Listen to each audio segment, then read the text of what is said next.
Said Winston.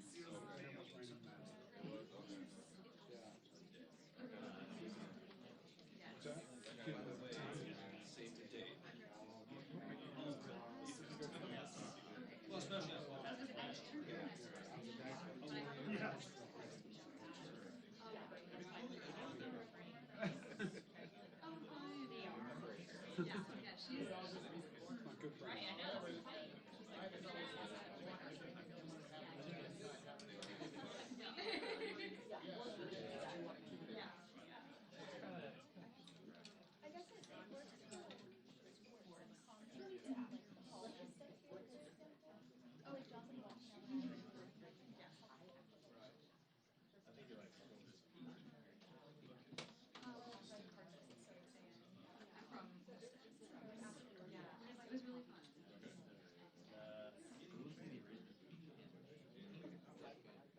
I think you're good, man. Oh no, you'll go like this with your camera though. Well, because you gotta live with your eyes. Like no, I know, but it's not stupid. Yeah. But you can set that. That's right.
oh well, if he steps outside, yes, he can. I mean, you know. Yeah. I mean, a screen grab or something.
Good afternoon, everyone.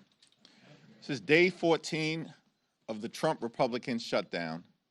House Democrats and Senate Democrats remain committed to finding a bipartisan path forward to reopen the government, enact a spending agreement that actually meets the needs of the American people and addresses the Republican health care crisis. The American people know that Republicans have shut the government down because of their unwillingness to provide health care to everyday Americans, working class Americans, and middle class Americans. The Republicans have created a health care crisis that is devastating people all across the country. Working class America, rural America, urban America, small town America, the heartland of America, and black and brown communities all throughout America. That Republican healthcare crisis includes, but is not limited to, the largest cut to Medicaid in American history, hospitals, nursing homes, and community-based health centers closing all throughout the country because of what Republicans did in their one big ugly bill. The country faces a possible $536 billion cut to Medicare if Congress doesn't act by the end of this year. The Republicans continue to refuse to extend the Affordable Care Act tax credits, which is going to result in tens of millions of Americans experiencing dramatically increased premiums, copays, and deductibles. All across the country, including, most significantly, in states that Donald Trump won, and Republicans could care less. House Republicans canceled votes 2 weeks ago, canceled votes last week, canceled votes this week. House Republicans are on vacation, House Democrats are on duty here in Washington, D.C., ready to reopen the government, ready to support our troops and hardworking federal civil servants, and ready to address the Republican health care crisis that is crushing people all across the country in an environment where the cost of living is already too high because of failed Republican policies like the Trump tariffs. Questions? Manu?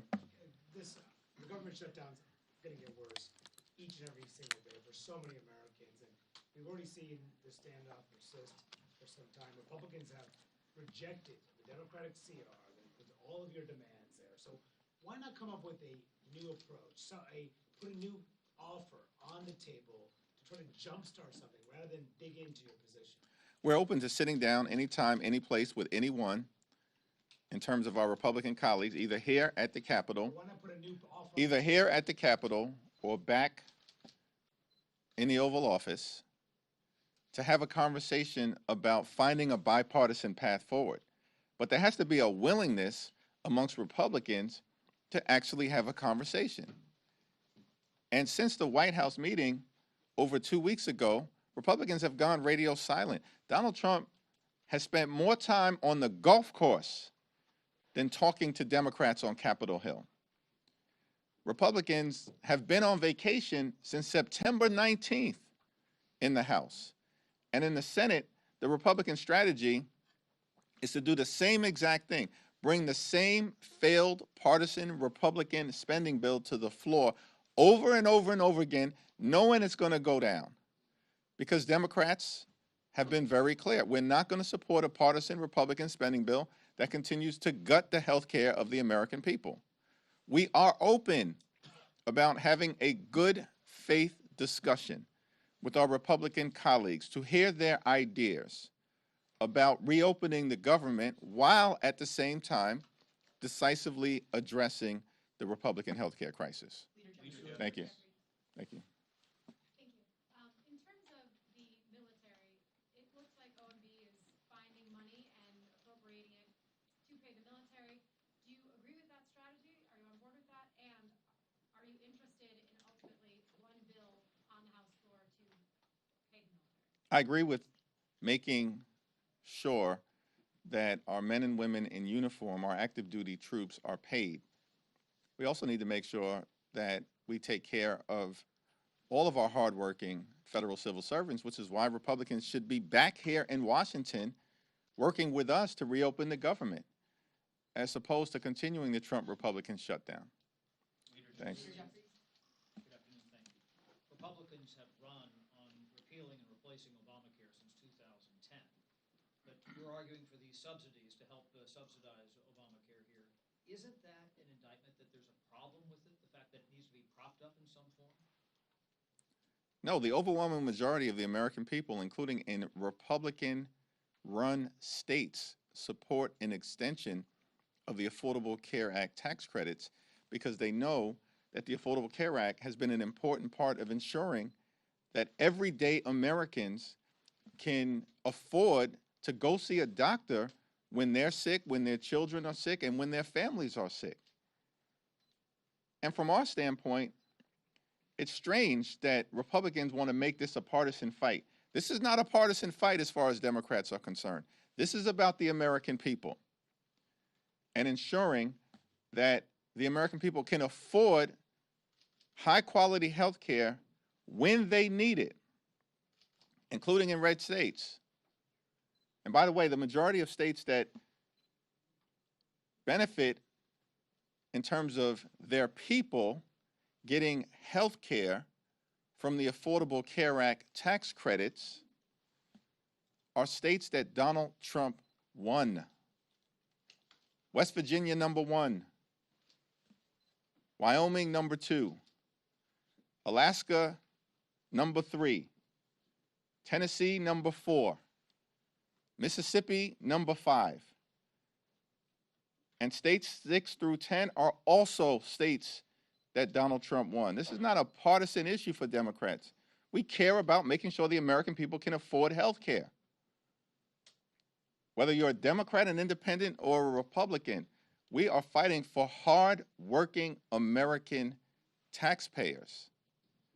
The Republicans do have a credibility issue when it comes to health care and the Affordable Care Act. And American people know we're standing on the side of lifting up their quality of life, and Republicans have spent the last 15 years, you are correct, trying to repeal and displace people off the Affordable Care Act. In fact, they've done it more than 70 times, which is why if we're going to resolve this issue, it can't simply be a Republican wing and a prayer. We actually need legislative action that extends the Affordable Care Act tax credits. And by the way, also addresses other aspects of the Republican healthcare crisis that is crushing the American people.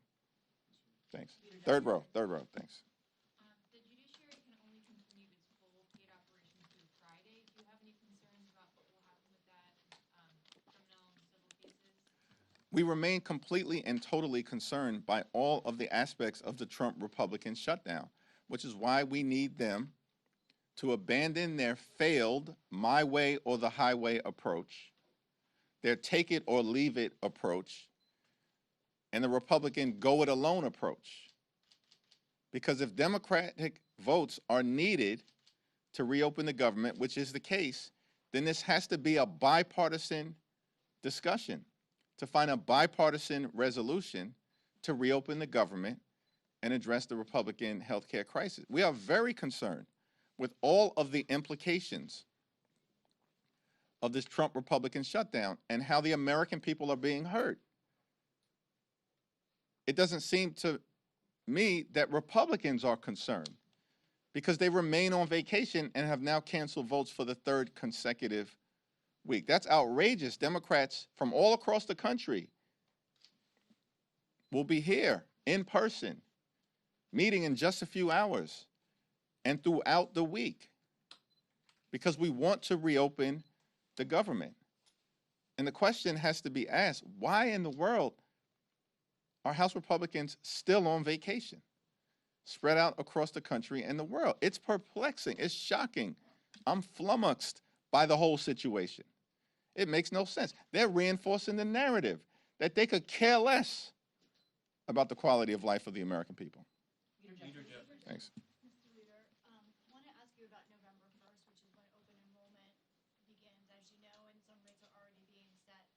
There are some who think that's a date by which, at this point, the leverage over the shutdown may not matter as much because the ACA subsidies will be in motion in terms of the rates. How do you feel about that idea? Well, our view has always been that we have to address the Republican healthcare crisis and the need to extend the Affordable Care Act tax credits with the fierce urgency of now, because at this moment in time, notices are going out to people all across the country indicating that their premiums, copays, and deductibles are about to skyrocket. People are about to pay thousands of dollars more per year.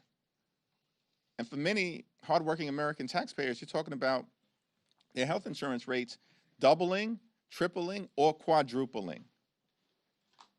In the congressional district that Speaker Johnson represents, you're talking about thousands of people in his district who are about to experience a 379% premium increase.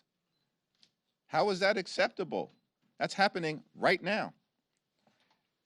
One of the reasons why we have to act right now is because of the November 1st open enrollment period.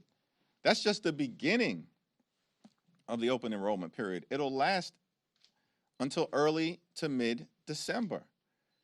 And so Republicans can try to run away from this problem that they've created by continuing to break our healthcare system, but they will not be able to hide. And that will become increasingly clear, as Marjorie Taylor Greene consistently has pointed out, in the weeks to come. Leader Jeffries. Thanks. You got it. Yep. Michael? You mentioned several times that you believe Republicans have a House majority due to the North Carolina gerrymander. They announced yesterday that they're going to try to draw Don Davis out of his seat. I want to get your reaction to that. And also, do you believe that Proposition 50 in California is enough to offset everything that Republicans are doing to try to redraw the map ahead of next year? And also, the Supreme Court is hearing the Louisiana redistricting case tomorrow. So I just want to get your thoughts on North Carolina, Prop 50, and the Supreme Court oral arguments tomorrow. Well, the Supreme Court case tomorrow is going to be incredibly important, and we stand behind the civil rights community in defending the opportunity for people of every race to have an opportunity to elect the candidate or member of Congress of their choice, and to push back against the efforts by some in this country on the other side of the aisle to engage in partisan race-based gerrymandering to undermine the ability of Black, brown, or Asian communities in the country to be able to select their representative, as opposed to having extremists draw lines so that their representative can be effectively selected for them. We're going to be watching closely that Supreme Court oral argument tomorrow, and I stand behind Representative Cleo Fields, whose district is the subject of the litigation, and we also, of course, stand behind the civil rights community's efforts to preserve both Section 2 of the Voting Rights Act, as well as the 14th Amendment protections against racial gerrymandering and undermining the ability of communities of color to elect the candidates of their choice. We're going to win Prop 50 in California, and I'm thankful for the tremendous leadership of the California congressional delegation, the people of California, Governor Newsom, and the coalition of folks who have come behind the effort to push back against what Republicans have maliciously done in Texas in trying to rip 5 seats away from Democrats as part of their effort to gerrymander the maps and rig the midterm elections. We are not going to let Republicans successfully rig the midterm elections. California is just the first Democratic state to respond. It will not be the last. We've got to win Prop 50. We will. And we're making the point simply as we communicate with the people of California, yes, on Prop 50 to stop Trump from stealing the election. And the Republicans know they're on the verge of losing Prop 50. That is just the beginning of the Democratic response. And we will respond forcefully across the country. Now, you are correct about North Carolina, and it's important for everybody to understand. This whole notion that we're in the midst of a Republican wave, a sea change politically, notwithstanding what happened in a bitterly disappointing election in November of 2024. But the notion of that myth that Republicans have tried to perpetrate is belied by the fact that Republicans currently have the narrowest majority of any party since the Great Depression. The narrowest majority since 1931, as I understand it, a 3-seat majority. Once Rep-elect Adelita Grijalva is sworn in, that should be happening today, by the way. But they're running scared because of their efforts to continue to hide the Epstein files from the American people. But Republicans have a 3-seat majority. They wouldn't even have their 3-seat majority. They wouldn't even be in the majority right now had North Carolina not already engaged in mid-decade partisan gerrymandering last year. Because we know North Carolina is a 50-50 state, has a Democratic governor, Democratic lieutenant governor, Democratic attorney general, Democrat just won a close state Supreme Court race, all on the same day that Donald Trump narrowly won in November of 2024. And in North Carolina, before they engaged in vicious mid-decade gerrymandering to affect this Congress, in this 50-50 state, the North Carolina delegation, 14 members, was 7 Democrats and 7 Republicans. They then ripped 3 seats away from the people of North Carolina last year. And on January 3rd of this year, changed the delegation to 10 Republicans and 4 Democrats.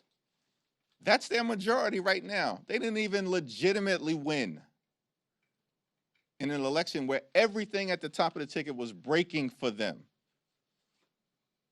And they had to rely on stealing 3 seats from the people of North Carolina to artificially create their majority right now.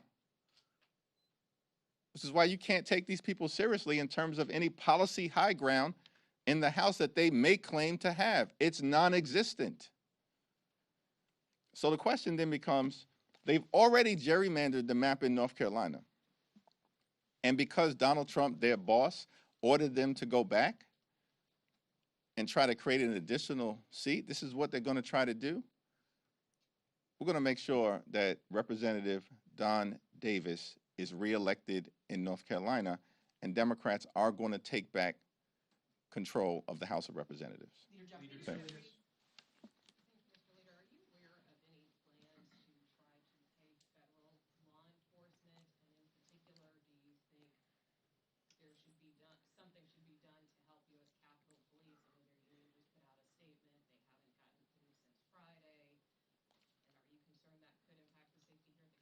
Something should be done to stand by the U.S. Capitol Police. We're so thankful for their bravery and patriotism, service and sacrifice, and of course, should be done for law enforcement, as is the case for all federal civil servants, which is why Republicans need to get back into town and show up at the negotiating table so we can reopen the government, negotiate a bipartisan spending agreement that actually improves the lives of the American people, as opposed to what Republicans want to do, which is to get Democrats to sign off on their partisan Republican spending bill that continues to gut the health care of the American people. It's not going to happen.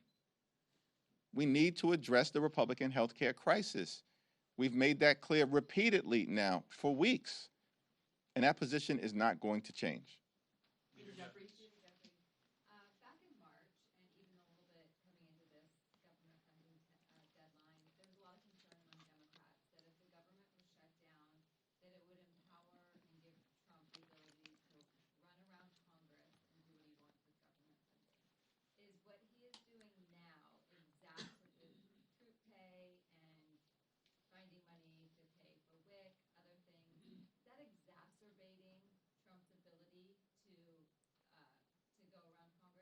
In previous shutdowns, funding has always been identified to make sure that the Women's, Infants, and Children program has been funded. And we expect that that should happen during this moment in time as well. In terms of the mass firings, the violations of the law, the bullying of hardworking federal employees, that's been going on since January 20th, the first day of this presidency. The focus of the Trump administration has been on visiting chaos and confusion and cruelty on the American people, as opposed to doing what Donald Trump and Republicans promised on day one, which is to lower costs. But costs aren't going down in the United States of America. Costs are going up. Inflation is up. Electricity bills are up. Housing costs are up. Grocery costs are up. And now Republicans refuse to extend the Affordable Care Act tax credits, which is going to skyrocket health care premiums, copays, and deductible. Everything we're seeing right now in the midst of this Trump Republican shutdown is consistent with their failed policies that haven't made life more affordable for the American people. Republicans continue to make life more expensive. And Democrats are working hard to fix our broken healthcare system because of the crisis Republicans have created and to lower the high cost of living. Kevin? You've alluded to and hit this throughout the press conference about the pain that is going to be felt by federal workers, et cetera, over the coming weeks as it just drags on. Which pain is your navigating the path forward here is greater in your view? Is it the pain that is going to be felt by federal workers and people that depend on the federal government for services? Or is it the prospect of skyrocketing insurance premiums? And is there a point where the shutdown pain becomes too great that it's not tolerable anymore for Democrats to hold this position? The pain of a government shutdown is being felt by all Americans, and it's unfortunate that Donald Trump and Republicans have decided to shut the government down and then not to do a damn thing to find a bipartisan path forward. Not a thing over the last 2 weeks. I mean, Donald Trump literally has spent more time on the golf course than talking to Democrats. He spent more time creating deepfake videos than talking to Democrats. House Republicans have chosen to cancel votes now for 3 consecutive weeks. This is their behavior. These are facts. No one disputes these things. And as Democrats, Leader Schumer and Senate Democrats who courageously continue to hold the line, partnering with House Democrats, have made clear, we will sit down with anyone, anytime, any place to reopen the government and find a bipartisan path forward. But at the same time, we have to address the healthcare crisis that is breaking hardworking American taxpayers throughout the country. And the American people know it. This is not a manufactured healthcare crisis. It's real. And it's been visited upon the American people by Donald Trump and the Republican Party. Thank you. The President and the White House have confirmed now 4,000 firings across the federal government. As Kevin noted, that's something that Democrats previously said they were concerned about. If there was a government shutdown, the President would go through with this. Is there a way that Democrats' strategy here has opened the door for the President to go about these firings? Donald Trump and his administration have been engaging in mass firings since day one of his presidency. For the Republicans, cruelty is the point. And the fact that they are celebrating, meaning the extremists, the extreme MAGA Republicans, the fact that they're celebrating firing hardworking federal employees doesn't strengthen their position with the American people. It weakens it because the American people don't accept that kind of cruel and callous behavior and know that any responsible group of people would actually be standing up to support our hardworking federal employees and trying to actually find a bipartisan path forward to reopening the government, which is what Republicans refuse to do. in the face of a growing healthcare crisis, open enrollment on November 1st, premiums, copays, and deductibles about to skyrocket, and the fact that Republicans have already enacted the largest cut to Medicaid in American history as part of their one big ugly bill so they could reward their billionaire donors with permanent tax breaks. Well, at the same period of time, refuse to consider a multi-year extension of the Affordable Care Act or a permanent extension of the Affordable Care Act tax credits. Democrats are fighting for everyday Americans. Cancel the cuts, lower the costs, save health care. Thank you, everyone. Thank you. Yankees collapsed. About a week ago.